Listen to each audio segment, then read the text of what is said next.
எப்போ நம்ம long travel போனாலும் சாப்பாடு கட்டி எடுத்துட்டு போகணும்னு நினைச்சோம்னா மொத்தமாக 3 சாதம் ஞாபகம் வரும். ஒன்று எலுமிச்சை சாதம், இன்னொன்று தயிர் சாதம், புளி சாதம். இந்த புளி சாதம் ரெசிபியை தான் நம்ம எப்படி பண்ணலான்றதை பார்க்க போகிறோம். இதுக்கு எலுமிச்சம்பழ சைஸ் அளவுக்கு 2 எலுமிச்சம்பழ சைஸ் அளவுக்கு புளியை 1 மணி நேரத்துக்கு முன்னாடியே ஊற வச்சுட்டேன்.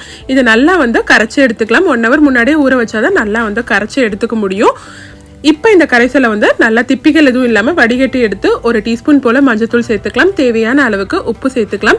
எப்பயுமே புளி குழம்பு வைக்கிறதுக்கு நல்லெண்ணெய் தான் யூஸ் பண்ணணும். 100 ml போல் நல்லெண்ணெய், எண்ணெய் அதிகமாக தான் தேவைப்படும். 1 டீஸ்பூன் கடுகு, 1/4 டீஸ்பூன் வெந்தயம், 1 டேபிள் ஸ்பூன் கடலைப்பருப்பு, 2 டேபிள் ஸ்பூன் உளுந்து சேர்த்து நல்லா பொன்னிறமாக வந்ததும் 2 டேபிள் ஸ்பூன் வேர்க்கடலை சேர்த்துக்கோங்க.